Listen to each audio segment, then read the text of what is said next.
Honorable integrantes del Presidium, señoras, señores, disculpen ustedes mi voz apagada. Voy a hablar con mesura, pero con sumo afecto y aprecio. Aunque la voz sea escasa, el aprecio es mucho. Quiero decirles que este es un evento promovido por la Fundación Miguel Alemán Valdés, una fundación que tiene una serie de programas de estudio, promoción y desarrollo, dentro de los cuales figura el correspondiente a la equidad de género. Es natural que la Fundación Alemán cuente con un programa sobre equidad de género, toda vez que esa fundación lleva el nombre del presidente de México, que promovió la primera aparición, importante aparición, de las mujeres en el plano de la política nacional a través del sufragio activo. Este es un motivo de recuerdo grato acerca del presidente alemán y es un motivo también de impulso para las labores de la fundación que lleva su nombre. Ahora la Fundación Alemán cuenta en este acto con la hospitalidad y solidaridad del Instituto de Investigaciones Jurídicas de la UNAM, que como otras veces ha brindado esa misma hospitalidad a la Fundación Alemán y desde luego a la gran causa de los derechos de la mujer. Esto ha sido reiterado por parte del instituto, que ahora nos acoge amistosamente. La Fundación Alemán reconoce anualmente a personas que se han distinguido de manera excepcional en el ámbito de la equidad de género y en otros espacios de la vida pública, pero ahora hablamos de la equidad de género. Los reconoce con un premio y con una cátedra magistral que tiene antecedentes en diversas tareas académicas de la Fundación. La cátedra se confiere a personas, como he dicho, de merecimientos excepcionales, que pueden ocupar una tribuna constituida en cátedra para beneficio de quienes las escuchan, compartiendo con ellas conocimientos y experiencias de enorme relevancia. Esto es lo que se hace hoy en el Instituto de Investigaciones Jurídicas de la UNAM, en esta aula Guillermo Florís Margadán, y es esto mismo lo que se hará dentro de unos días en la biblioteca de la Fundación Miguel Alemán, el día 8 de junio. Desde ahora están ustedes cordialmente invitados a concurrir a este nuevo encuentro de amigos con el mismo motivo, pero en la biblioteca de la Fundación Miguel Alemán. En el año anterior, la cátedra magistral fue ocupada por doña Olga Sánchez Cordero de García Villegas, jurista, ministra de la Suprema Corte, promotora de los derechos de la mujer. Hoy la ocupa doña Carmen Alanís Figueroa, que preside este encuentro. El tema de hoy es juzgar con perspectiva de género. Juzgar con perspectiva de género, para quienes así lo hacen, jueces, magistrados, ministros, juzgadores en general, no es, por cierto, alterar la objetividad y la imparcialidad a la hora de administrar justicia, sino entender e iluminar la circunstancia y ejercer la equidad justamente al administrar la justicia. Nuestra legislación más reciente, la legislación mexicana de los últimos años, favorece por fin la consideración de género en este ámbito como en otros varios. Es decir, devuelve presencia y acredita la dignidad de más de la mitad de los mexicanos y mexicanas, de más de la mitad de los compatriotas sobre esta tierra y bajo este firmamento. Esto es un mérito también de la legislación de este tiempo y vale decir que en el mismo sentido se encamina la jurisprudencia de los últimos años, tanto la jurisprudencia nacional como la internacional, y en la nacional, la constitucional, la ordinaria y la electoral, a la que ha servido con ejemplar talento, probidad y constancia doña Carmen Alanís Figueroa. Son muestra de esta preocupación por la consideración de género, solamente una muestra, solamente un ejemplo, los protocolos elaborados por la Suprema Corte de Justicia de la Nación y por las Cortes de Justicia del continente, protocolo sobre equidad de género en México y protocolo iberoamericano para la administración de justicia con equidad de género, expedido en 2014 por la Cumbre Judicial reunida en Santiago de Chile. La Corte Interamericana de Derechos Humanos, no puedo omitir esta referencia, se ha ocupado del tema a través de una sentencia memorable, una de las grandes sentencias de ese alto tribunal, conocida como la sentencia del caso Campo Algodonero. Otras han venido posteriormente, en las cuales este Tribunal Internacional ha reiterado la necesidad de investigar y juzgar con equidad de género, afirmando así los principios y el rumbo que ahora nos reúnen. Esto por lo que toca al acto y por lo que toca al tema que será desarrollado magistralmente por quien preside este encuentro. Doña Carmen Alanís Figueroa. Doña Carmen es licenciada en Derecho por la Universidad Nacional Autónoma de México, de lo cual se puede enorgullecer la Universidad Nacional, y es también doctora en Derecho por esta misma institución, lo cual además me consta porque fui testigo de su brillante examen doctoral y conocedor de su tesis magnífica. Es maestra en Gobierno Comparado por la London School of Economics. En su nota curricular, su currículum se dice, yo simplemente lo repito, que cuenta con más de 27 años de experiencia en el sector público, destacando su trayectoria en las instituciones electorales del país, lo cual es difícilmente creíble por su extrema juventud. Pero esto es lo que dice su nota curricular y yo la atiendo en sus términos. La señora Alanís ingresó al Tribunal de lo Contencioso Electoral, el TRICOEL, que se le conocía, en 1987 y ahí estuvo hasta 1996. Posteriormente se desempeñó en cargos de suma responsabilidad y delicadeza en el sistema electoral mexicano. Directora ejecutiva de Capacitación Electoral y Educación Cívica y secretaria ejecutiva, nada menos, del entonces Instituto Federal Electoral, el IFE, de 1988 a 2005.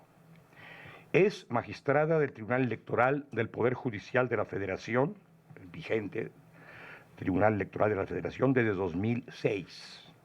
En ese tribunal, sus pronunciamientos como juzgadora han sido verdaderamente relevantes, verdaderamente notables, y lo saben todas las mujeres que tienen participación política o que aspiran a tenerla con entera justicia. Es la primera mujer que ha presidido, además, el Tribunal Electoral durante varios años, de 2007 a 2011. Un ejercicio presidencial estupendo, del cual puede sentirse orgullosa, como orgullosos nos sentimos de ella sus amigos y quienes conocemos de su obra. En el plano internacional, destaca su participación en la Comisión Europea para la Democracia a través del Derecho, lo que conocemos como Comisión de Venecia. También ha sido representante, lo es, del Estado mexicano en la fundación de Kofi Annan, que trabaja en la iniciativa por la integridad electoral y ante el Comité de Expertos y Expertas del mecanismo de seguimiento del cumplimiento de la Convención de Belém do Pará, la convención americana similar a la CEDAW a escala mundial, que se ocupa en prevenir, sancionar y erradicar la violencia contra la mujer. Una tarea enorme a la cual quienes están vinculados a ella, como es el caso de doña Carmen, sirven con gran dignidad. Fue distinguida como la Mujer del Año en el año 2012 por el patronato correspondiente. Me sentiría incómodo si omitiera algunas referencias de carácter más personal quizá mío, y por supuesto de la doctora Alanís Figueroa. Sus amigos hacemos referencia, entre otras cosas, a que es hija de don Agustín Alanís, aquí presente. Agradecemos la asistencia a don Agustín, nuestro querido amigo, ex procurador del Distrito Federal, ex subsecretario del Trabajo. Nuera de don Emilio Rabasa Mishkin, ex canciller de la República, ya fallecido, quien fue también investigador de este Instituto de Investigaciones Jurídicas durante varios años y que además fue mi maestro de Teoría del Estado y aparte el secretario de mi jurado profesional. Por eso digo que no puedo omitir estas referencias de alcance muy personal. Y es esposa de Emilio Rabasa Gamboa, nuestro digno representante ante la Asamblea General de la Organización de los Estados Americanos e igualmente investigador, supongo que por ahora con licencia, del Instituto de Investigaciones Jurídicas, nuestro compañero y colega de actividades en la Universidad Nacional. Esta es una muy breve, muy sucinta presentación del tema que nos trae acá y de la persona que preside este acto, a quien dejo en el uso de la palabra. Muy bienvenida, doña Carmen Alanís, en nombre de la Fundación Miguel Alemán, si me lo permite su director, y en nombre del Instituto de Investigaciones Jurídicas, si me lo autoriza su director. Ambos de antemano han convocado a este acto y lo presiden junto con la doctora Alanís y con la licenciada Luna Parra, directora de un organismo que tiene a su cargo la promoción del desarrollo social, el INDESOL, uno de estos entes plausibles, benéficos, que se ocupan en un sector vulnerable de la población.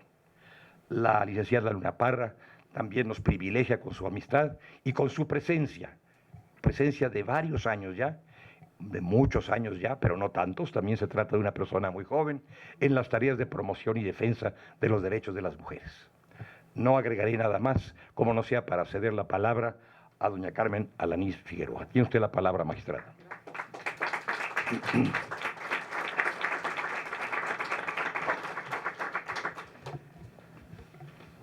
Muchas gracias, muy buenas tardes a todas y a todos ustedes.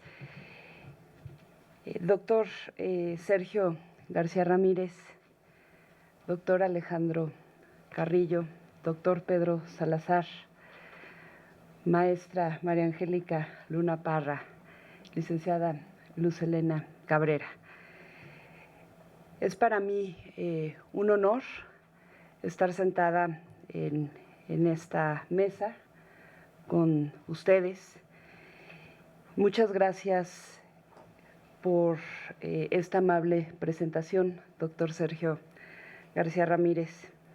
Me alegra mucho que un hombre como usted, quien ha defendido el ejercicio pleno de los derechos humanos en general y en particular de las mujeres, no solo en México, no solo en América, sino en el mundo, y que también se ha dado muchos años de vida para enseñarnos cómo hacerlo y estudiar. Muchas gracias por esta presentación.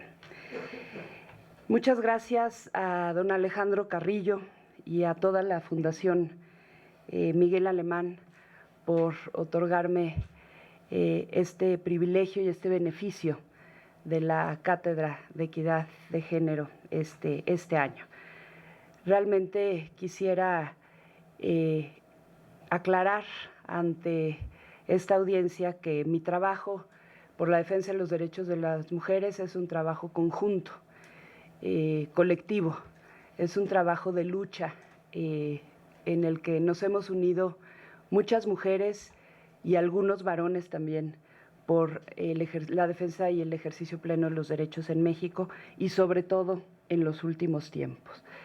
No podría yo ser recipientaria de esta distinción sin reconocer el trabajo de todas las mujeres, muchas de ellas aquí, o varias de ellas aquí presentes, en particular de Mujeres en Plural, que es un colectivo de mujeres que hemos venido trabajando seriamente en estos temas. Y creo que también quienes estamos en esta mesa formamos parte de ese grupo.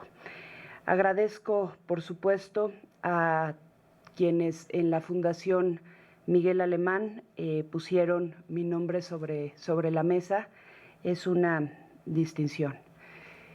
Y si me lo permiten, también quisiera dedicar esta plática del día de hoy a un amigo mutuo de varias y varios quienes estamos aquí, a Sebastián Lerdo de Tejada, quien falleció hace 3 días, el viernes pasado, pero siendo representante del Partido Revolucionario Institucional en el entonces IFE, en la elección de 2012, se sumó también a la causa del cumplimiento de la cuota de género de los partidos políticos.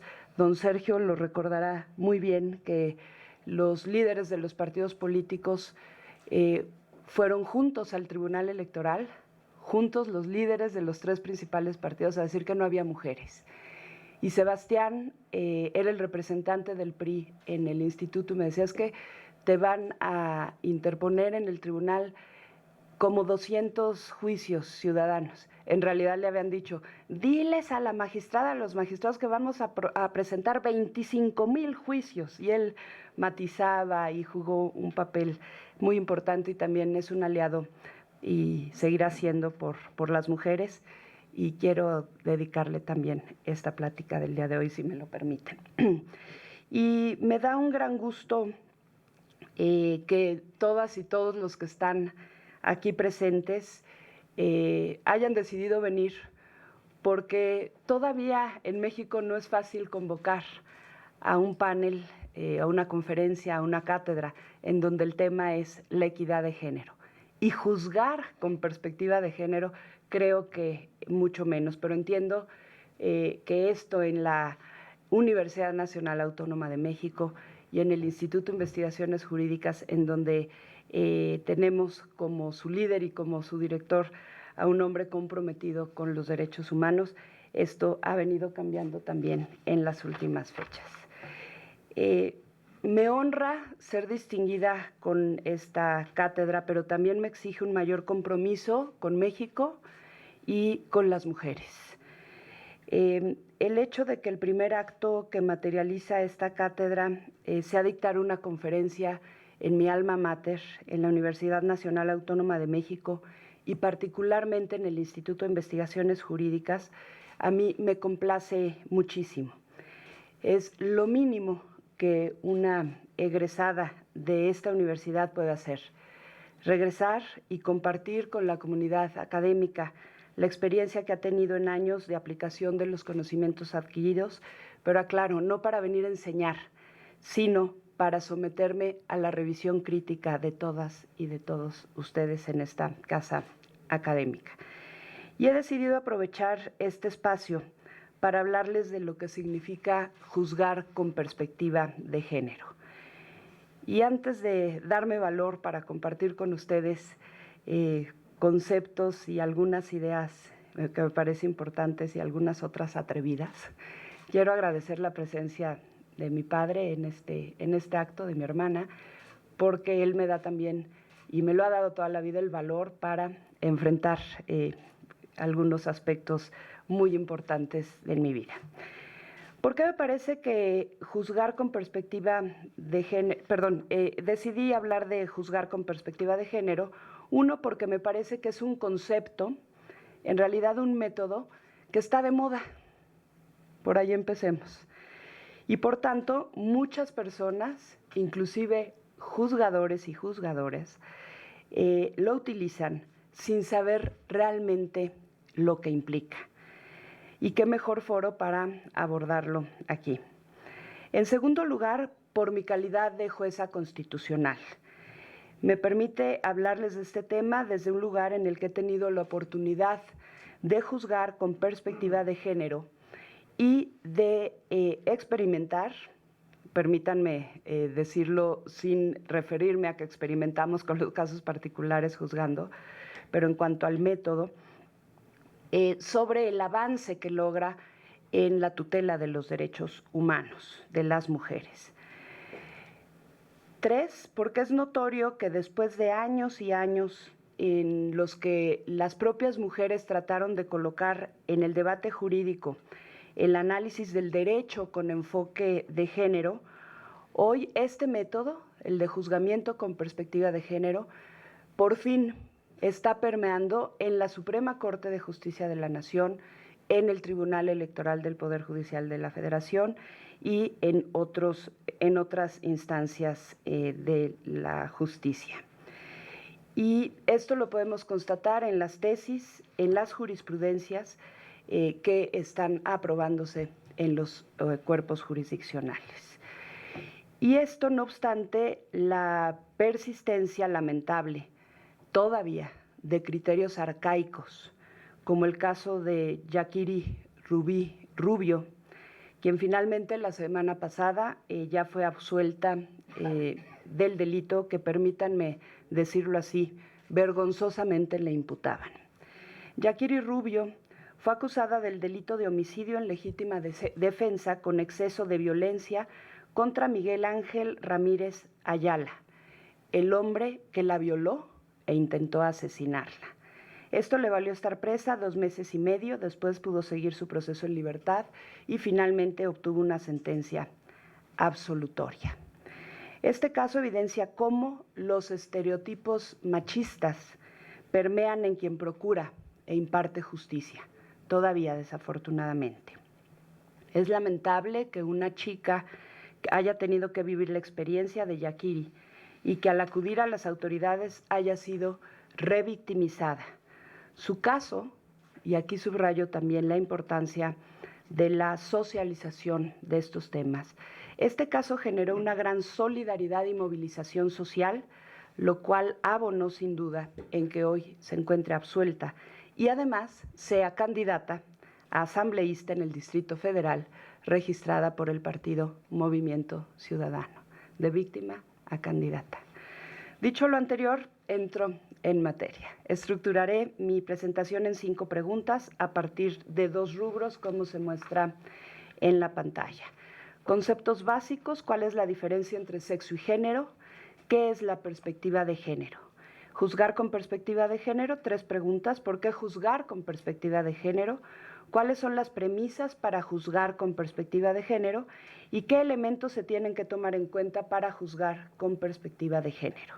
Y para finalizar, compartiré con ustedes 2 ejemplos de cómo juzgar con perspectiva de género y hacerlo sin perspectiva de género hace la diferencia en cuanto a la materialización del derecho a la igualdad y el acceso a la justicia.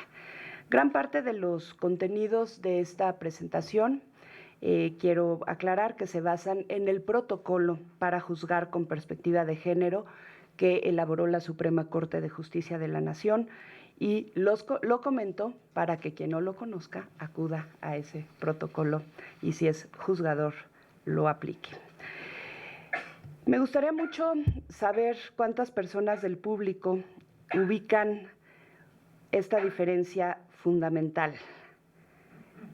Diferencia entre sexo y género. Quien sepa la diferencia, podría levantar la mano?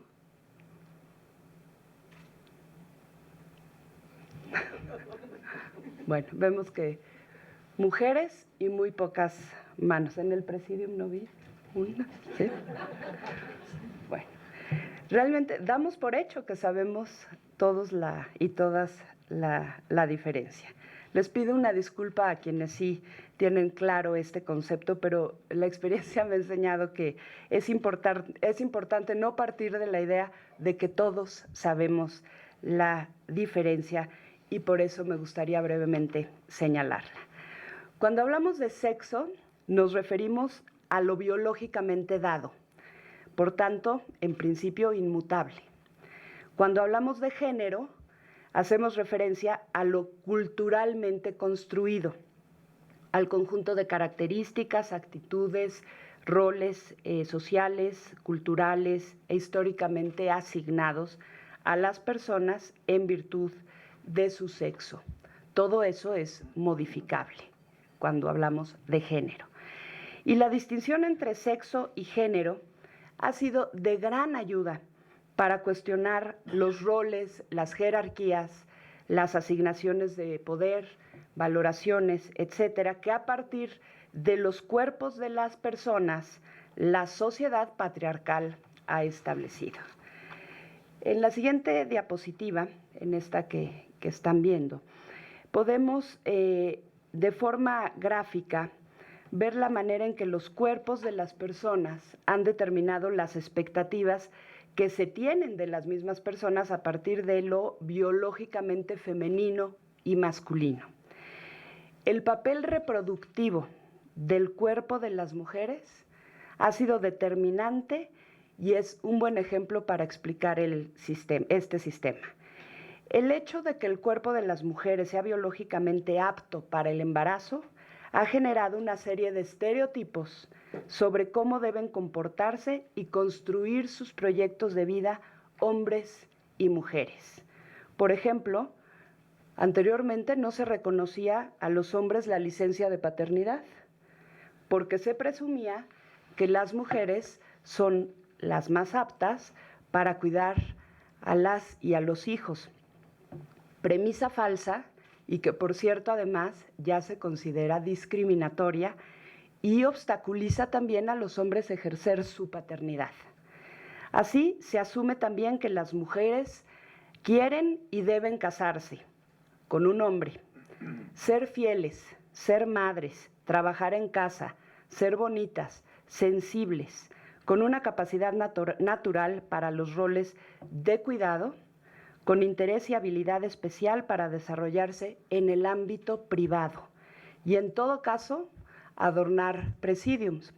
Hoy ya no solo es una mujer, ya somos 3, paridad. En tanto que los hombres tienen intereses absolutamente contrarios, y no solo eso, superiores en términos de valoración económica y social. ¿Cuántos años no hemos escuchado esto como algo natural? Y cuando se ve el derecho desde esta perspectiva, es más fácil identificar entonces aquellas normas que por objeto o por resultado obstaculizan el ejercicio de los derechos de las mujeres y generan discriminación, violencia o impunidad. Así de importante resulta la aportación conceptual de la diferencia entre el sexo y el género. Ya que la conocemos, nos va a ayudar muchísimo a visualizar los casos discriminatorios. Y esto me lleva al siguiente concepto básico, que es la perspectiva de género. De acuerdo con el protocolo de la Suprema Corte de Justicia de la Nación, es una categoría de análisis. Y fíjense la importancia. Permite visibilizar la asignación social diferenciada de roles y tareas en virtud del sexo y o el género. Revela las diferencias en oportunidades y derechos que siguen a esta asignación. Evidencia las relaciones de poder originadas a partir de las diferencias. Se hace cargo de la vinculación que existe entre las cuestiones de género, la raza, la religión, la edad, las creencias políticas, entre otras. Es decir, de la interseccionalidad de estas categorías y su afectación en el ejercicio de los derechos. La perspectiva de género pregunta por los impactos diferenciados de las leyes y también de las políticas públicas basadas en las asignaciones, diferencias y relaciones de poder. Y determina en qué casos un trato diferenciado es arbitrario y en otros casos es necesario. En síntesis, la perspectiva de género nos permite ver. Es por ello que se habla de las lentes de género. Y una vez que entendemos estos conceptos y los interiorizamos, la forma como percibimos al mundo, cómo nos relacionamos, cómo somos jefas y jefes, cómo resolvemos los problemas, cambia. Y para hacerlo un poco más gráfico les traigo esta publicidad. Y efectivamente, las desigualdades basadas en el género subyace la idea de la inferioridad de las mujeres, es decir, de no reconocer a las mujeres como igual ante los hombres o frente a los hombres. Las lentes de género nos permiten ver la diversidad de cuerpos y de proyectos de vida posibles que además son protegidos por los derechos humanos. Juzgar con perspectiva de género es aplicar esta categoría de análisis al quehacer jurisdiccional a fin de detectar, de ver todas estas cuestiones que ya hemos mencionado y hacer realidad el derecho a la igualdad y al de acceso a la justicia. ¿Y por qué juzgar con perspectiva de género? Quiero iniciar destacando el poder que tienen las sentencias. A través de las sentencias, quienes juzgamos, así de sencillo o de complejo, intervenimos en la vida de las personas. Determinamos si una persona cometió un delito y, por tanto, cuántos años deberá pasar en la cárcel. Decidimos si una elección fue válida, si un padre tiene derecho o no a ver a sus hijas y a sus hijos en un caso de divorcio, si una persona tiene derecho a recibir alimentos, etc. El quehacer jurisdiccional también implica una enorme responsabilidad y es fundamental para el acceso y ejercicio efectivo de los derechos humanos. Y en ello radican las razones para juzgar con perspectiva de género, en la posibilidad que las sentencias tienen de materializar el derecho a la igualdad y el acceso a la justicia.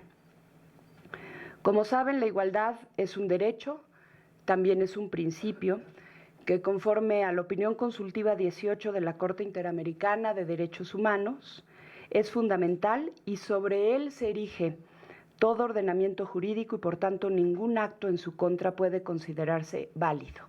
Es decir, es una norma de jus cogens. Lo mismo para el acceso a la justicia, mediante el cual se instrumentalizan los derechos humanos. La denegación de justicia constituye una de las mayores violaciones a los derechos humanos y cancela la posibilidad de reparación de las mismas. Cuando nos apartamos del juzgamiento con perspectiva de género, nos estamos apartando de estos derechos y de estos principios. Juzgar con perspectiva de género implica entonces hacer realidad el derecho a la igualdad y el de acceso a la justicia, y constituye un mandato constitucional y convencional para todas las y los juzgadores. ¿Y cuáles son las premisas para juzgar con perspectiva de género? Debemos partir de las siguientes 4 premisas. Premisa número 1, el fin del derecho es combatir las relaciones asimétricas de poder y los esquemas de desigualdad que determinan el diseño y la ejecución del proyecto de vida de las personas. Por ejemplo, para combatir estas relaciones asimétricas de poder en materia electoral, hemos transitado del sistema de cuotas al sistema de paridad. Son medidas con vocaciones distintas, la cuota y la paridad, pero ambas están orientadas a garantizar la participación de las mujeres en el ámbito público y en el ámbito de toma de decisiones sobre los rumbos del país. Ambas medidas, las cuotas y la paridad, se hacen cargo de la subrepresentación histórica de las mujeres en el ámbito público, espacio donde claramente vemos hoy todavía la asimetría del poder y de acceso en condiciones de igualdad de oportunidades, más bien inacceso en condiciones de igualdad de oportunidades. Son medidas que se hacen cargo de las cuestiones tanto históricas como de las cuestiones estructurales que no han permitido que dentro del proyecto de vida de las mujeres esté considerado o imaginado el ejercicio en condiciones de igualdad, libres de violencia y discriminación en los puestos de elección popular. Desafortunadamente, en estos procesos electorales tenemos ejemplos muy claros de violencia política contra las mujeres que se han venido denunciando. La segunda premisa, el quehacer jurisdiccional tiene un invaluable potencial para la transformación de la desigualdad formal, material y estructural. El correcto entendimiento de la igualdad implica una vertiente formal prevista fundamentalmente en los artículos 1 y 4 constitucionales y los correlativos tratados internacionales, que es el reconocimiento de toda persona como titular de derechos. Pero también una vertiente material que da sustento a una serie de medidas encaminadas, en el caso concreto de los derechos político-electorales, a generar las condiciones necesarias para que las mujeres puedan ejercer sus derechos en igualdad de oportunidades. Y le sumamos la vertiente estructural, que entre otras cuestiones demanda a las autoridades electorales tomar acciones para combatir los obstáculos fuertemente arraigados en las sociedades y las condiciones que colocan a las mujeres en situaciones de desigualdad históricas. Por ejemplo, los estereotipos discriminadores sobre las mujeres en los cargos públicos. Como les mencionaba, las sentencias tienen un gran poder no solo en la vida de las personas, sino también en la modificación de los esquemas estereotípicos que han obstaculizado el ejercicio de los derechos. Por ejemplo, el establecimiento de la paridad garantiza la representación simbólica de las mujeres. Con ello se demuestra la falsedad de los estereotipos respecto a la incapacidad de las mujeres para asumir cierto tipo de cargos, para tomar decisiones que afectan al país, para tomar riesgos, para afrontar problemas públicos, dirigir equipos, etcétera. Yo no doy crédito que hoy todavía se hagan encuestas en donde se pregunta a la sociedad si las mujeres, si estamos listos para que una mujer gobierne al país. Además, el ámbito público constituye uno de los escenarios más importantes para el empoderamiento de las mujeres. Uno de los principales objetivos de las convenciones internacionales sobre derechos humanos de las mujeres. Ciertamente los cambios requeridos para la participación efectiva de las mujeres en los ámbitos de poder no se restringen a cuestiones formales como el derecho como el reconocimiento, del derecho a votar y a ser electas. Por favor, no digan ser votadas porque luego nos cambian la B chica por B grande, electas, sino que pasan por procesos de definición y aplicación de medidas como la paridad, el combate a los estereotipos discriminadores o sobre cómo se comportan y cómo deben comportarse las mujeres en el ámbito público. Más adelante vamos a unos ejemplos de estereotipos interesantes. Quienes juzgamos, premisa número 3, quienes juzgamos somos agentes del cambio en el diseño y ejecución del proyecto de vida de las personas. Así de fuerte es la labor jurisdiccional. Ello lo debemos de tener siempre presente cuando ante nosotros se presentan asuntos que tienen que ver, por ejemplo, con la invalidez de los registros de las candidaturas que no cumplen con la paridad, con las elecciones en donde no dejan participar a las mujeres. En fin, hay un largo etcétera, una serie de actos que por medio de nuestras sentencias se pueden remediar las afectaciones a los derechos y por ende impactamos la vida de esas personas. Premisa número 4. El mandato de igualdad requiere de quienes imparten justicia un ejercicio de deconstrucción de la forma en que se ha interpretado y aplicado el derecho. Este ejercicio implica muchas cosas, pero quiero aquí referirme a un ejemplo muy concreto. La Constitución establece de manera o de forma literal la paridad únicamente para candidaturas que se presenten o que registren los partidos políticos para el Congreso Federal y los congresos locales. Una nueva forma de aplicar el derecho por parte del Tribunal Electoral derivó en dos jurisprudencias que a quienes les interesa el tema no pueden dejar de estudiar, las 6 y las 7 de este año, que en síntesis señalan lo siguiente. La interpretación sistemática, y nos referimos a cómo interpretamos y cómo aplicamos el artículo 41 constitucional que solo establece paridad para Congreso Federal y locales. ¿Qué dijimos en el tribunal? La interpretación sistemática y funcional del derecho a la participación política en condiciones de igualdad a la luz del principio pro persona y la orientación tasada por la Constitución y los tratados internacionales permite afirmar que los partidos y las autoridades electorales deben de garantizar la paridad de género en la postulación de candidaturas municipales desde una doble dimensión, vertical y horizontal. A través de esta perspectiva dual se alcanza un efecto útil y material del principio de paridad de género, lo que posibilita velar de manera efectiva e integral por el cumplimiento de las obligaciones de promover, respetar, proteger, garantizar los derechos humanos de las mujeres. La postulación paritaria de candidaturas está encaminada a generar de manera efectiva el acceso al ejercicio del poder público de ambos géneros en auténticas condiciones de igualdad. Todo esto está en la jurisprudencia y en los precedentes, obviamente.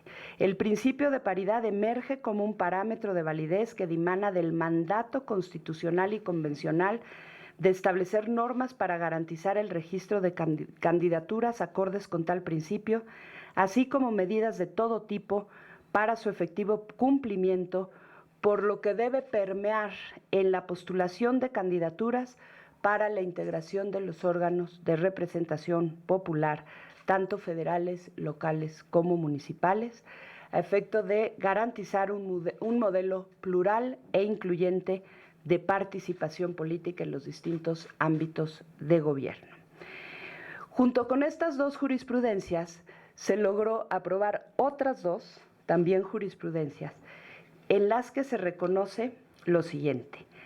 La igualdad exige, entre otras cosas, que la aplicación normativa coloque a las personas en aptitud de gozar y ejercer efectivamente su derecho. En este sentido, es necesario eliminar obstáculos que impiden el acceso pleno a los derechos, en particular si se originan en la exclusión histórica y sistemática de personas y colectivos sobre la base de sus particulares características personales, sociales, culturales y contextuales. Interés legítimo. Cuando se trata de impugnaciones relacionadas con medidas vinculadas al derecho fundamental de paridad de género, cualquier mujer cuenta con interés legítimo para solicitar su tutela. Quienes conocen la historia de la sentencia 12624, y está escrito en varios libros, Manqué es parte de esa historia, varias de las integrantes de Mujeres en Plural que están aquí, nos decían a los magistrados, ante a un posible desechamiento por falta de interés jurídico de las mujeres, porque decían, es que ustedes no manifestaron que son candidatas o que quieren ser candidatas. Entonces decían las mujeres, o sea, es estar paradas en la vía del tren. Ya que nos pase el tren, entonces ya tenemos interés jurídico para impugnar una determinación que afecta a las mujeres. En esta jurisprudencia también se señala que la paridad de género produce un impacto colateral en la esfera jurídica de las mujeres. Genera el interés legítimo para acudir a juicio, tomando en cuenta, en primer lugar, su pertenencia al grupo colectivo a favor del cual se pretende la instauración de la medida alegada, como grupo. Y en segundo, el perjuicio real y actual que genera en las mujeres al pertenecer al grupo que histórica y estructuralmente ha sido objeto de discriminación, incluso cuando la norma no confiere un derecho subjetivo o la potestad directa de reclamarlo.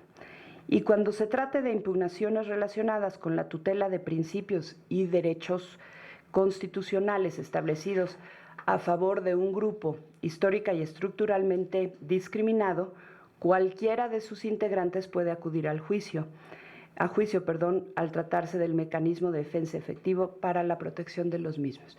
Fíjense qué interesante, en un asunto en el que estamos hablando de un juzgamiento con perspectiva de género, en varios precedentes se logra una jurisprudencia que tutela el interés legítimo de cualquier persona que pertenezca a los grupos tradicionalmente discriminados, que no solamente son las mujeres. Esta jurisprudencia beneficia a indígenas, personas con discapacidad, jóvenes, migrantes, etc.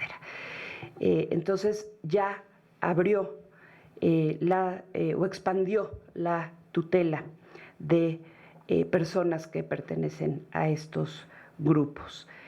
Permite que una persona o grupo combata un acto constitutivo de afectación a derechos de ese grupo y hace posible la corrección jurisdiccional de las determinaciones cuya existencia profundiza la marginación e impide el ejercicio de los derechos políticos en condiciones de igualdad.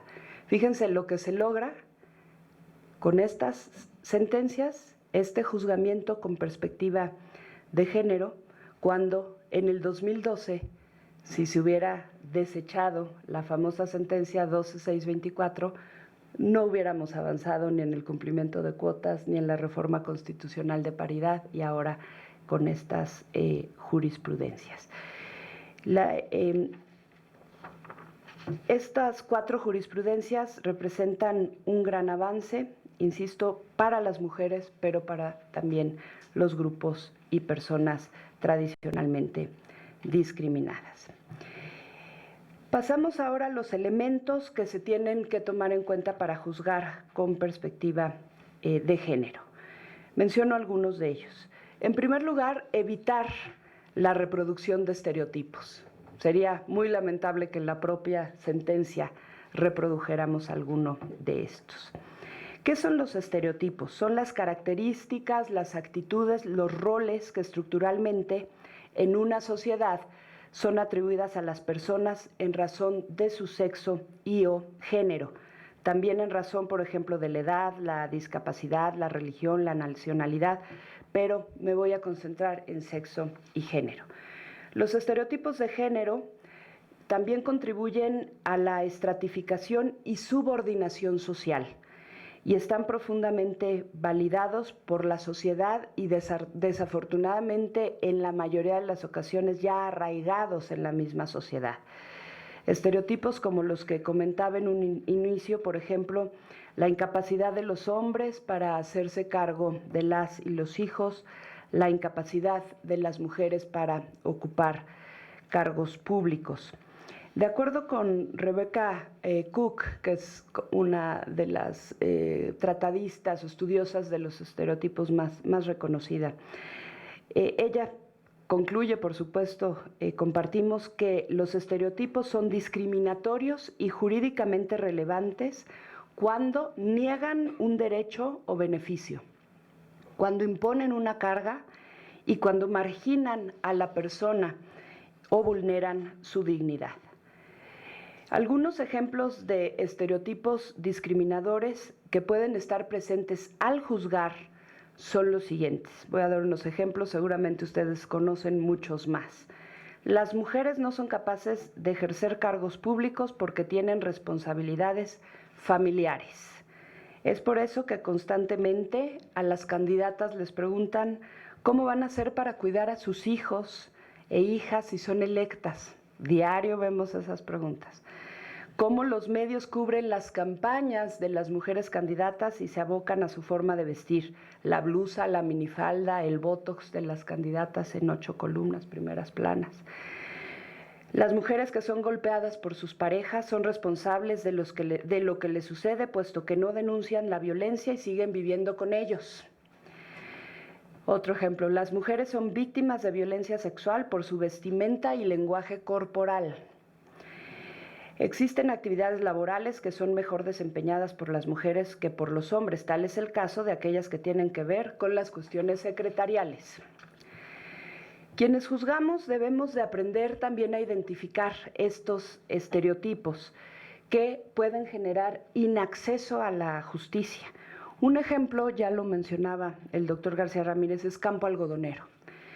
El Estado mexicano fue condenado en noviembre de 2009 por la Corte Interamericana de Derechos Humanos, que consideró que las autoridades policiales del estado de Chihuahua actuaron partiendo de estereotipos de género, producto de una cultura de la discriminación.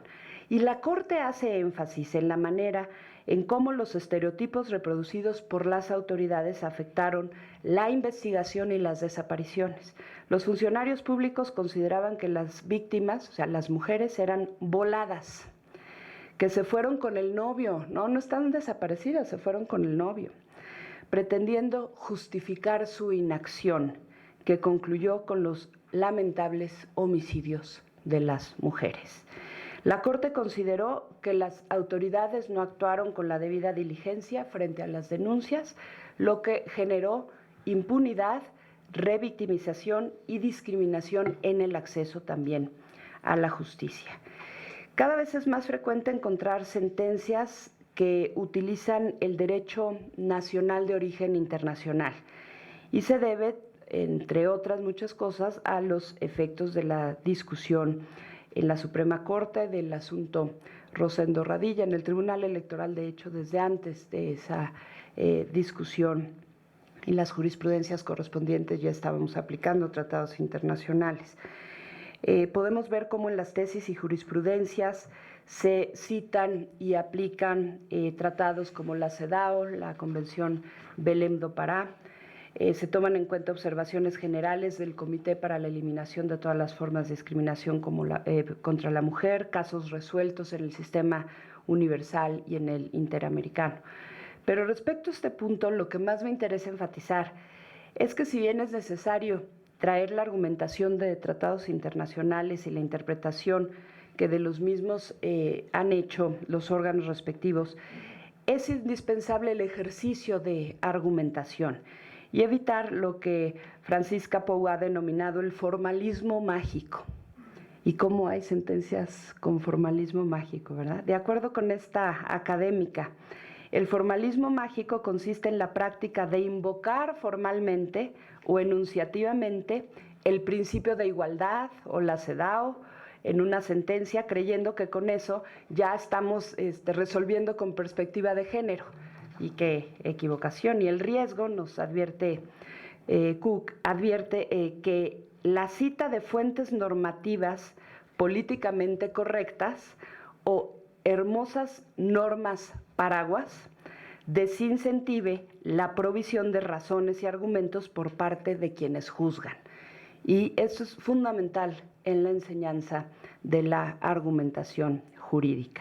La cita de los tratados de ninguna manera tiene un efecto mágico que exente de la necesidad de argumentar con enfoque de género. Ciertamente la riqueza de las sentencias está en la argumentación y la posibilidad también que tienen de generar los precedentes que abran camino a casos similares y a la jurisprudencia como la que ya revisamos. Interseccionalidad.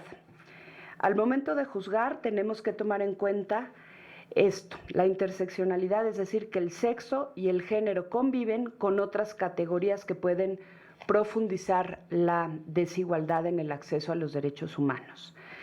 En la recomendación 28, la CEDAW establece que la interseccionalidad es un concepto básico para comprender la discriminación y las obligaciones del Estado frente a ella.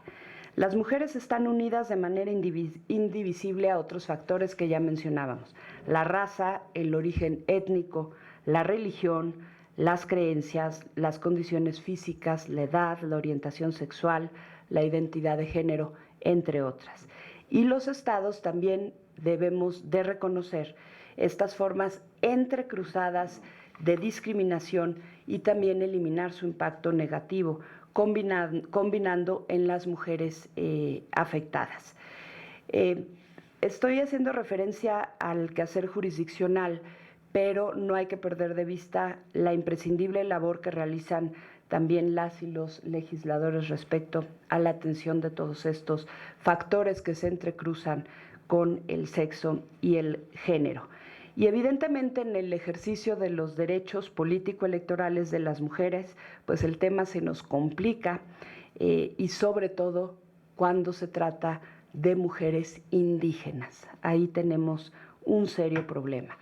Y menciono este ejemplo porque es de aplaudirse que el viernes de la semana pasada, el 22 de mayo, ya se publicó el decreto que reforma el artículo 2 constitucional, iniciativa impulsada por la diputada Eufrosina Cruz, de quienes todos conocen su historia. Esta reforma establece que en ningún caso las prácticas comunitarias podrán limitar los derechos político-electorales de los y las ciudadanas en la elección de sus autoridades municipales.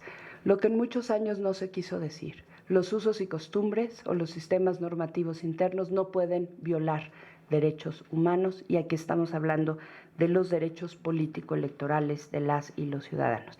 Y esta reforma también estableció que al elegir los pueblos y comunidades indígenas a las autoridades o representantes para el ejercicio de sus formas propias de gobierno, deberán garantizar que las mujeres indígenas disfruten y ejerzan su derecho a votar y ser ahí sí dijeron votadas, en condiciones de igualdad con los varones, así como acceder y desempeñar los cargos públicos y de elección popular para los que hayan sido electas.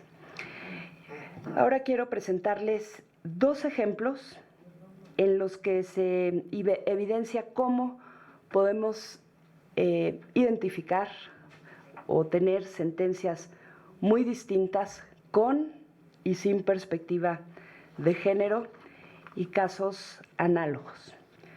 Podemos inclusive llegar a denegar el acceso a la justicia cuando no juzgamos con perspectiva de género. En la Sala Superior recientemente resolvimos 3 asuntos sobre paridad. Este es un ejemplo. En Tabasco, en el Estado de México y en Sonora. Y los 3 casos tuvieron cuestiones similares. Y me voy a concentrar en el caso de Sonora. Inicio con información contextual porque es el método para juzgar con el método para juzgar con perspectiva de género demanda también hacernos cargo del contexto, todos los casos, pero hablamos de perspectiva de género, y tomar en cuenta lo que los órganos internacionales en materia de derechos humanos han observado respecto al cumplimiento de obligaciones del Estado mexicano. Ya estamos en mujeres, paridad. El Comité para la Eliminación de la Discriminación contra la Mujer, la CEDAW, en la recomendación 23, manifiesta su preocupación debido a que las mujeres se han visto excluidas de la vida política y del proceso de adopción de decisiones que determinan las modalidades de la vida cotidiana y el futuro de las sociedades. Esta exclusión, señala la CEDAW, ha silenciado la voz de las mujeres y ha hecho invisibles su contribución y su experiencia. Si no me equivoco, esto fue en el 2006. Las cifras dan cuenta de esta subrepresentación. Estudio de Mujeres y Participación Política en México revela que hasta el 2012 el ámbito de mayor subrepresentación femenina se ubica en los gobiernos municipales. Únicamente se cuenta con 7% de mujeres presidentas municipales, 28 síndicas y 36% regidoras. Vamos a caso Sonora, son 72 municipios, solo 9 presidentas municipales.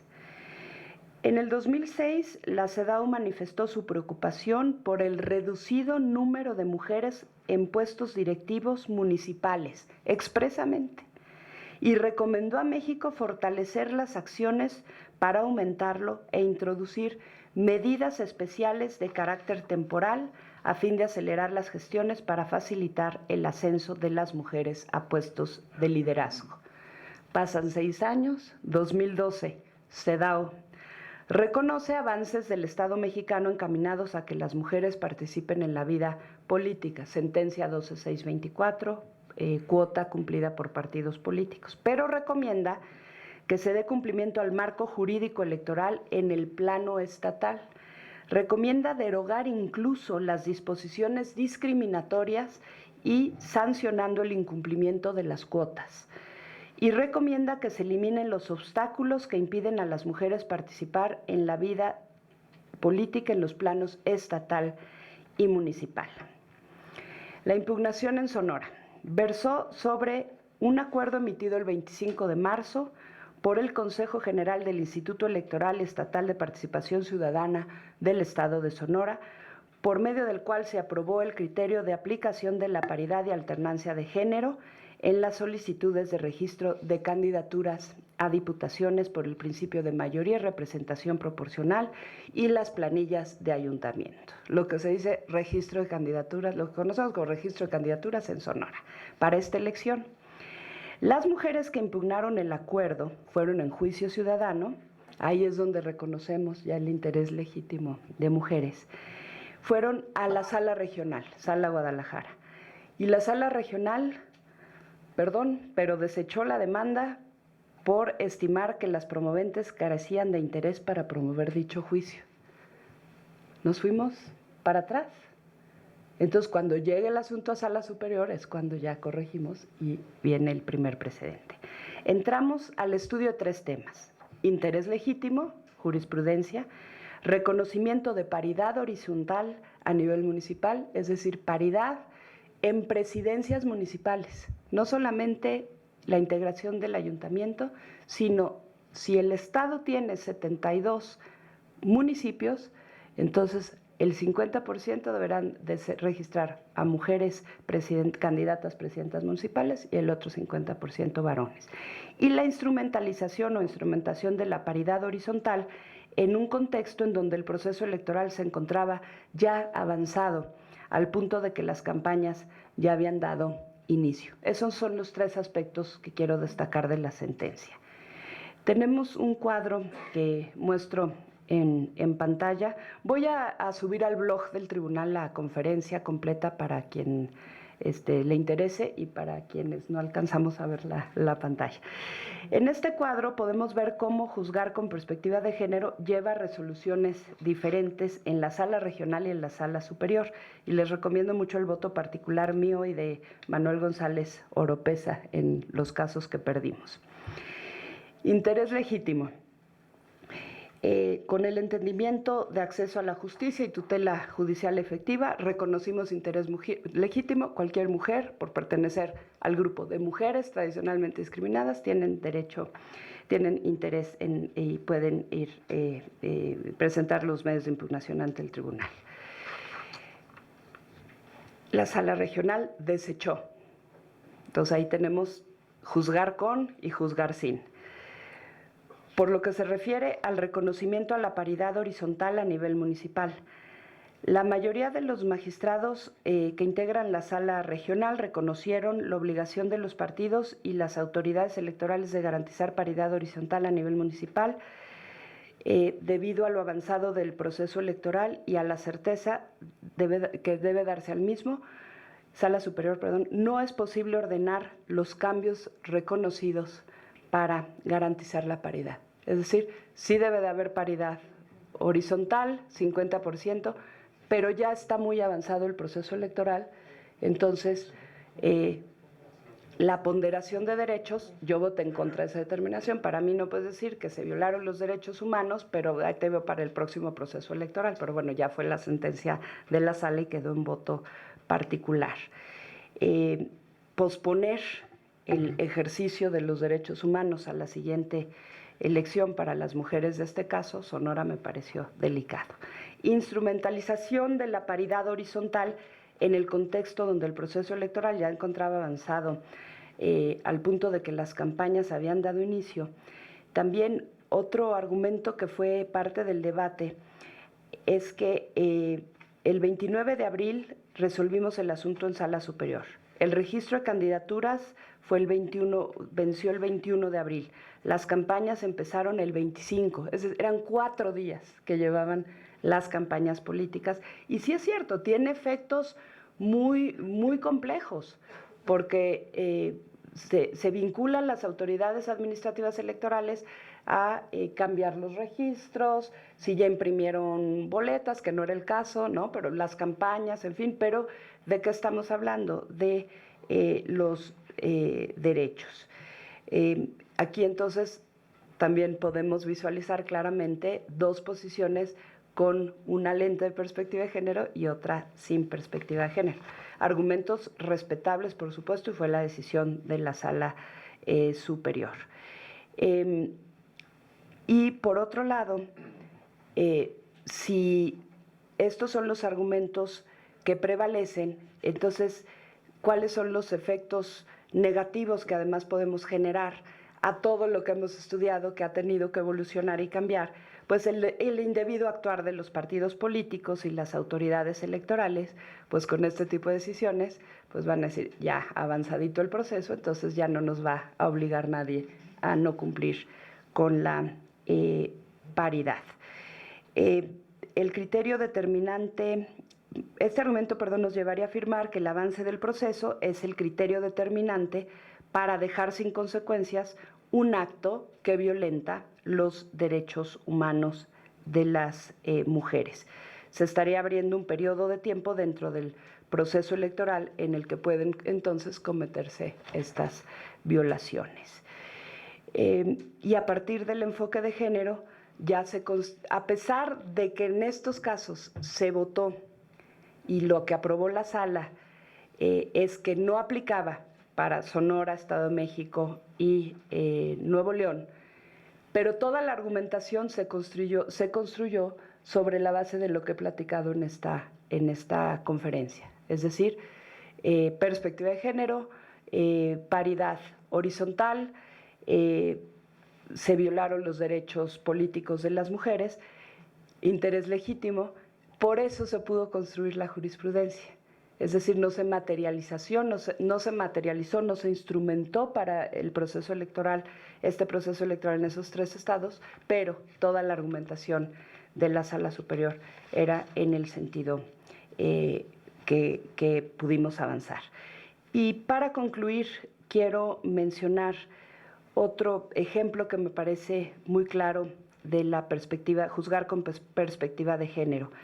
Y es cuando el Consejo General del entonces Instituto Federal Electoral se estableció como medida temporal que la convocatoria del concurso público para ocupar cargos del servicio profesional electoral, que tendrá lugar en el 2013-2014, concurso público, se dirigiera exclusivamente a mujeres. Si no me equivoco, había 126 vacantes en el servicio profesional electoral y la convocatoria del entonces IFE fue para que participaran solo mujeres. Recibimos 29 juicios ciudadanos de varones que consideraban que era una convocatoria discriminatoria. Aplicamos el juzgamiento con perspectiva de género y confirmamos por mayoría de votos el acuerdo del instituto.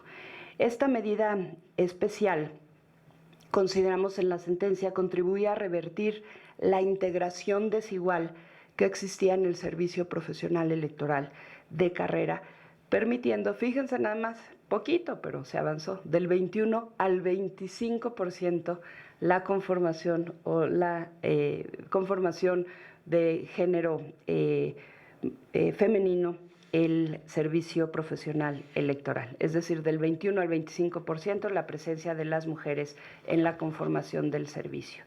En ese momento la integración del servicio, eso lo incluimos en la sentencia también, era del 78.2% de hombres y 21.8% de mujeres. Y al confirmar esta sentencia se incorporarían 126 mujeres y se incrementaría solo en 3.3% la pertenencia de mujeres al servicio profesional electoral. Y consideramos que esa convocatoria y la interpretación y la aplicación del derecho que había hecho el IFE era objetiva, proporcional, razonable y acorde con la perspectiva de género. ¿Y qué se logró? Es fácil decirlo, pero ha sido muy difícil. Hoy ya el INE cuenta con 1/4 parte de mujeres en el servicio profesional electoral. Y concluyo mi intervención señalando que el objetivo de esta plática es transmitir a quienes juzgan cómo hacerlo con perspectiva de género para que apliquen este método en su actividad jurisdiccional. Y a quienes no son jueces ni juezas, también me interesaba transmitirles para todo esto a fin de que puedan analizar y criticar las sentencias que no se hagan con juzgamiento de género. Muchas gracias.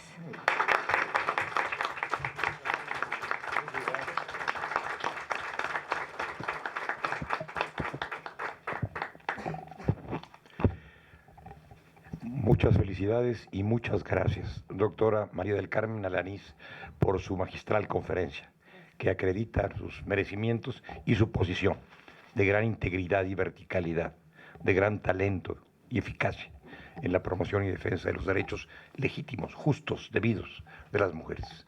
Ya dije al principio que no es un sesgo en contra de la objetividad, sino que es el favorecimiento de la equidad, que es un principio que debe prevalecer en estos como en tantos otros casos. Contando con la bondad de la sustentante, de la doctora Alanís, dispondríamos de unos 15 o 20 minutos para que si alguien del público desea formular algún comentario o alguna pregunta, pueda hacerlo en la inteligencia de que la doctora Alanís nos lo ha autorizado y ella se avendría a responder las interrogantes que se planteen. Si esto es así, yo invito a quienes desean formular preguntas a que lo hagan muy brevemente.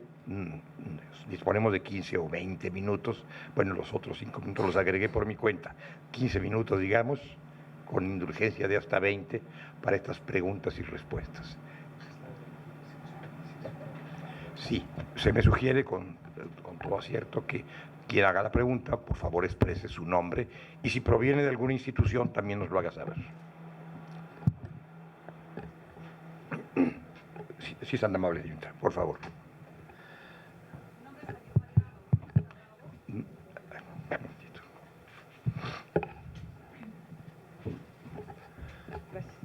Buenas tardes, pues primero felicitarle por supuesto a la magistrada Carmen Alanís, que está abriendo un parteaguas y además para mí, lo he venido comentando, yo creo que esta etapa que se está viviendo en México va a ser recordada como tanto fue igual cuando tuvo la mujer el derecho al voto. Yo creo que esta etapa que están ustedes inaugurando va a ser recordada históricamente así. La pregunta es, ¿qué tanto se ha avanzado en la cuestión de la paridad de género, en lo horizontal y en lo vertical? Pero también igual, por ejemplo, ha habido, yo soy del Estado de México, incluso tengo un JDC, por ahí incluso he tratado de buscar a la magistrada. Mi pregunta es, ¿qué tanto se ha avanzado en el Estado de México, por ejemplo, se hace segmentación igual del partido de su grado de competitividad? Y entonces, en los primeros 8 lugares no hay esa paridad. O sea, los primeros 4 son hombres y después de ahí siguen ya mujeres, mujeres, mujeres. En el intercalado, ¿qué tanto se ha avanzado en jurisprudencia?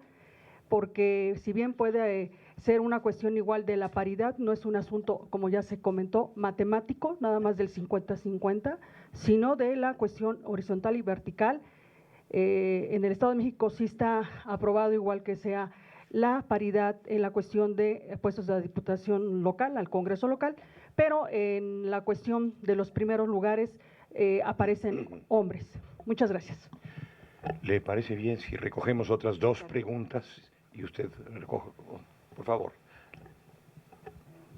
Bien, yo sí quiero de verdad hacer un comentario, fui parte del jurado y no dudé en decir y aprobar a que fuera Mari Carmen Alanís por 2 cosas. Yo creo que esta tendencia 12.624, que ojalá todos recuerden, sí marca una línea histórica no reversible por lo que veo, por las demás sentencias, aunque por la temporalidad de 4 días pudieron no culminarse en Nuevo León y justo en el Estado de México. Pero yo sí quiero destacar y sí te quería preguntar cómo has sacado fuerzas, porque no es fácil, para mantener una posición tan clara. Muchas de las mujeres, que también eso hay que recalcarlo, y hombres que llegan a ciertos cargos, se olvidan de la lucha histórica que hay detrás de ellos y de esta congruencia que tienen que mantener. Yo creo que ha sido difícil mantener esta congruencia en las posiciones y sí me gustaría saber qué te ha dado esa fuerza, Mari Carmen, que además pues nos has contagiado a todos. Aquí hay muchas compañeras de este grupo de mujeres en plural, pero si no tenemos esos ejemplos todo el tiempo, puede haber un desánimo público. Esta pregunta y este agradecimiento yo te lo quería hacer muy explícito. Gracias. Gracias. A ver, dos preguntas más. Allá atrás, levantan la mano, y acá. Estas 2 preguntas, por favor. Buenas tardes, mi nombre es María Vallarta, del Consejo de la Judicatura Federal. Magistrada, me parece que fue muy clara su exposición en cuanto a explicar qué significa juzgar con perspectiva de género y cómo hacerlo. Mi pregunta es, ¿cuáles son los principales obstáculos para realmente lograr juzgar con perspectiva de género? Gracias. Qué importante es que se hizo extensivo a la discriminación, eso es lo más.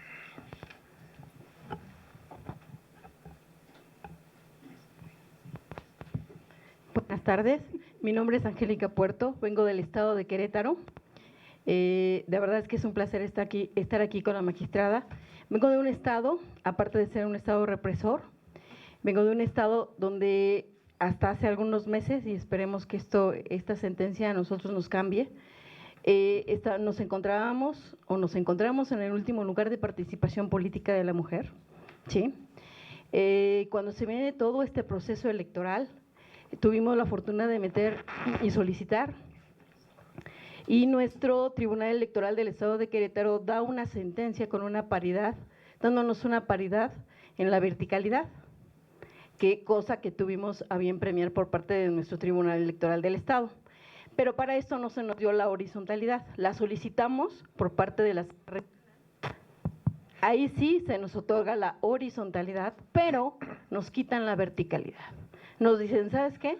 No es justo porque de todas maneras quieres 50 y 50, con que sean 50 no importa en qué posición, pero te la quito, ¿sí? Entonces, ¿qué fue la situación? Digo, no voy a pensar mal y quiero seguir creyendo en un estado de justicia, ¿sí? Nos las quitan y nosotros tratamos ya como mujeres, en este caso, teniendo el término que manejó del interés legítimo, tratamos de darle continuidad, pero como nosotros de Querétaro tenemos que domicilio de Monterrey, se nos notifica muy tarde y nos dicen, ¿sabes qué? Ya no se puede ir a la superior, al Tribunal Superior tu sentencia, porque no te esperaste a que te notificara cuando estaba yo a minutos de hacerlo, y obviamente si no me notifican tengo que inconformarme. Y la segunda, metimos por parte, apoyadas por un partido político del Estado, que también hubiera esta paridad en la elección que hubo en las coaliciones, cuestión que la sala regional determinó que efectivamente también las coaliciones debían de llevar esa paridad en ambos sentidos. Pero hasta la fecha mi tribunal, más que mi tribunal, mi instituto electoral no ha hecho nada, y estamos a ¿cuántos días de poder cerrar una campaña? Gracias. Muchas gracias. ¿Quisiera usted hacer algún comentario, dar alguna respuesta, magistrada? Sí, claro. Bueno. Pues muchas gracias por las preguntas y los comentarios favorables. Gracias, querida Manqué. Empiezo por las formales y luego las emotivas. Efectivamente, tuvimos, no me referiría a algún caso en particular, uno porque en una de esas llega la impugnación otra vez a sala superior por omisión o por inejecución, etcétera, pero lo que quiero decir es que hemos avanzado muchísimo en esta interpretación y aplicación. Se logró avanzar, y hay que reconocer, en leyes hay estados que sí ya reconocen tanto paridad vertical como horizontal. Hay otras entidades en donde en acción de inconstitucionalidad la Corte todavía tuvo que declarar inconstitucional aquellos casos en que repitieron la excepción que teníamos en el COFIPE de exentar a los partidos políticos de cumplir con la cuota cuando se tratara de procesos internos. Tenemos entidades federativas en donde hay modalidades interesantes, ¿no? Por ejemplo, en vertical tienen que todas las listas tanto en representación proporcional, tanto diputados como ayuntamientos, que todas las listas sean encabezadas por mujeres. En algunos casos no se previó la horizontal, ya con esta jurisprudencia entenderíamos que los congresos que están revisando ahora sus legislaciones para los procesos electorales del próximo año tendrán que incluirlos. Sí nos hemos encontrado con enormes resistencias y creo que las activistas sociales, las mujeres organizadas pueden dar cuenta de manera detallada de amenazas. Muchas de las mujeres que presentaron las demandas, pues en automático quedaban fuera de una posibilidad de candidatura, ¿no? Ese es el precio que pagan. Otros casos en donde hicieron un lado a las mujeres que participaron en procesos democráticos o procesos internos en los partidos políticos, y al cumplir la paridad dijeron, pues ustedes no entran, y entran familiares, amigas, ¿no? no cuestiono, son mujeres, pero están están violando sus propias normas estatutarias y la legislación y los derechos de otras mujeres que sí participaron. Pero también nos hemos encontrado con resistencias en la interpretación, ¿no?, de los propios tribunales locales, o ya vimos ejemplos en las propias salas del Tribunal Electoral, en donde ha habido interpretaciones que se corrigieron en sala superior o acorde con los precedentes, en fin. Me parece que la solución es por la vía en la que vamos, por la jurisprudencia. Es decir, obligar a que se resuelva con esos criterios o ir más allá todavía, ¿no? Mucho más tuteladoras. En cuanto a la omisión de resolver, pues están las vías jurídicas para impugnar ese acto, es lo que yo podría decir, o inejecución de una sentencia, pues también es algo, por supuesto, que se puede impugnar. Pero como bien se señalaba, no solamente es el aspecto cuantitativo, ¿sí?, el registro del 50% de las candidaturas en los 3 niveles, y vertical y horizontal. También la última reforma electoral estableció la forma para instrumentar, las reglas para instrumentar la paridad en el caso, por ejemplo, de los distritos que no se registren de un mismo género en los distritos perdedores. Esto está establecido en la Ley General de Partidos. No se replicó en todas las leyes, pero ya también se hizo la interpretación para que se cumpla con esto a nivel federal y a nivel local. Y esto es bien importante porque la tradición era registrar a las mujeres en representación proporcional en los últimos lugares, nunca llegaban. Fórmulas, mujeres suplentes, luego ahora mismo sexo. El tema de los distritos o municipios competidos me parece muy relevante y en algún caso, no recuerdo ahora la entidad, o en varios casos ya se revocó el registro porque las autoridades administrativas electorales no cumplieron. A nivel federal, el INE sí hizo un ejercicio muy completo, muy razonable, quedó la representación de hombres y mujeres en los distritos perdedores en la elección anterior de todos los partidos políticos. Pero ya estamos entrando a la casuística.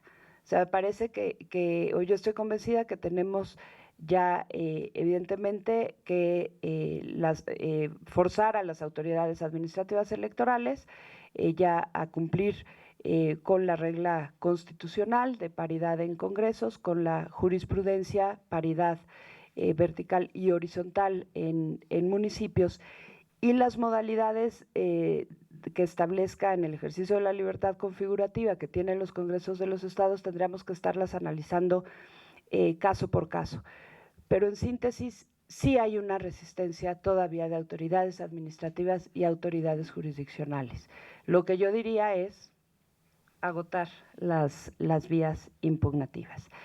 Y finalmente, la pregunta que me hace María Angélica Luna Parra de dónde saco fuerzas, pues no sé, manqué. Yo creo que es precisamente lo que yo refería al principio, es un trabajo conjunto en donde hemos sumado esfuerzos de mujeres y varones comprometidos con la defensa de los derechos políticos de las mujeres.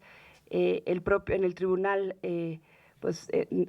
somos aliados también de esto, el que los magistrados varones en una sala en donde soy la única mujer, pues se hayan subido a este tema y a juzgar con perspectiva de género, pues no ha sido fácil, tampoco va a decir que han sido facilitos desde el principio, pero eso cuenta, porque perfectamente podrían estar en otro lado, las salas regionales. Aquí nos acompaña la magistrada de la sala especializada del tribunal. Y creo que la gran conclusión a la que quiero llegar, y gracias por hacer la pregunta, es que sí tenemos que estar las mujeres en los espacios de toma de decisiones, porque no solamente es la presencia simbólica de la mujer, que ya es importante, sino el estar ahí te permite impulsar la toma de decisiones, y de fuera es más difícil lograr el cambio. Entonces, el que estemos mujeres en el tribunal, en salas regionales, sala superior, la ministra Sánchez Cordero fue y ha sido una impulsora del juzgamiento con perspectiva de género en las entidades federativas, y las mujeres que denuncien, porque si no hay denuncia, pues evidentemente no podemos hacer nada ni lograr todo lo que se comentó del efecto transformador de las sentencias. Entonces, ver un caso positivo me alienta muchísimo a seguir, pero me alienta mucho más cuando veo sentencias negativas.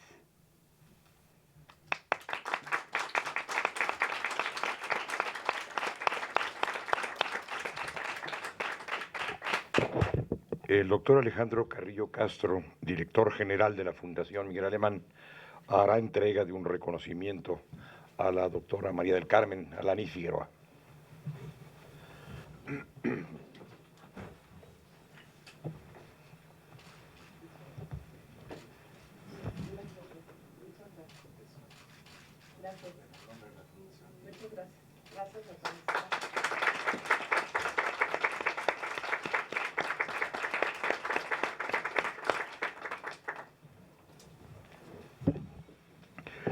Como mencioné al principio, el 9 de junio habrá otra lección magistral de la doctora María del Carmen Alanís, esa vez en la biblioteca de la Fundación Miguel Alemán.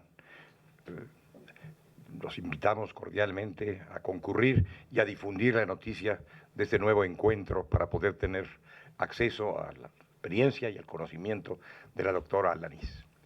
Enseguida yo me permitiría, abusando un poco de su tiempo y haciendo uso de su presencia, señor director del Instituto de Investigaciones Jurídicas, don Pedro Salazar, rogarle sea usted quien haga la clausura de este acto.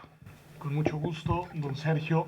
Lo primero que quiero hacer es, en verdad, agradecer a todas y a todos ustedes su presencia en este Instituto de Investigaciones Jurídicas, a la Fundación Miguel Alemán por haber tenido la iniciativa de celebrar este acto el día de hoy aquí con nosotros. Quiero agradecer, por supuesto, la presencia con nosotros de Luz Helena Carrera, muchas gracias por estar con nosotros, de María Angélica Luna Parra, gracias también, por supuesto, de Alejandro Carrillo Castro, y a quien no le agradezco su presencia, sino que lo hago todos los días, no el día de hoy, a don Sergio García Ramírez, que está con nosotros y que ha sido, como ustedes saben, promotor del encuentro que hemos tenido el día de hoy. Quiero, por supuesto, en verdad, agradecer a todas y todos ustedes, agradecer a quienes vienen desde la sociedad civil, a quienes vienen desde la judicatura, a quienes vienen desde nuestra Facultad de Derecho y desde este propio instituto a acompañarnos el día de hoy a este importante acto con la relevante conferencia de a quien no solo le agradezco, sino a quien felicito, que es obviamente la doctora María del Carmen Alanís Figueroa.